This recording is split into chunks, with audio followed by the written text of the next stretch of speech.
আজ চলে গেছিলাম আমি একটা রাইস সেরেমনি শুটে।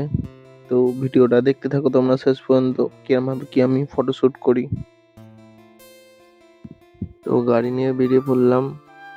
আর এই জায়গাটা কত কেউ চেনো তোমরা কমেন্টে বলো। খুবই ফেমাস জায়গাটা, কে কে চেনো বলো কমেন্টে। তো এই জায়গাটার নাম হচ্ছে ছোট কাছারি।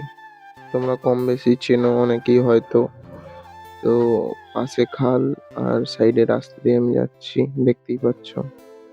অনেকদিন কোনো ভিডিও আপলোড করা হয়নি, আসলে টাইম পাই না, কাজের মধ্যে খুবই ব্যস্ত থাকি। ফটোগ্রাফি আমি পার্ট টাইমে করি, অ্যাকচুয়ালি ফুল টাইম আমি একটা অন্য কোম্পানিতে জব করি। তাও যতটা টাইম পাই আমি ভিডিও করি। তোমরা যদি সাপোর্ট করো আমি আরো ভিডিও করব, চেষ্টা করব টাইম দেওয়ার।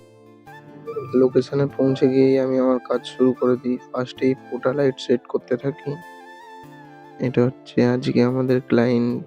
খুবই ভালো ব্যবহার ছিল ক্লায়েন্টের, কাজ করে খুবই ভালো লেগেছিল। অনেক ক্লায়েন্ট থাকে ব্যবহার ভালো করে না, যা ইচ্ছে তাই মনে করে ফটোগ্রাফারকে, জানি না কেন এরম করে। এই ক্লায়েন্ট কিন্তু খুবই ভালো ছিল, খুবই ভালোভাবে কোঅপারেট করেছে, আমাদের ভালো ভালো ফটো তুলতে দিয়েছে, ফটো শুট করতে দিয়েছে, ভিডিও করতে দিয়েছে।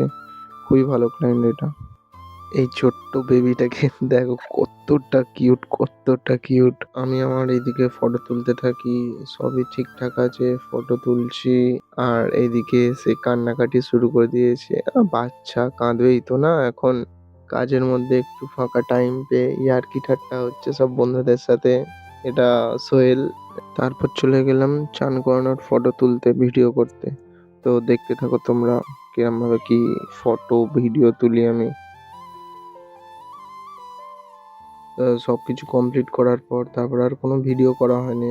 শরীরটা খুবই টায়ার্ড লাগছিল, সেই জন্য ঘরে চলে গেলাম। তো ভিডিওটা এই অবধিই থাকলো। যদি ভালো লেগে থাকে ভিডিওটা লাইক শেয়ার সাবস্ক্রাইব করে দিও একটু তোমরা। টাটা।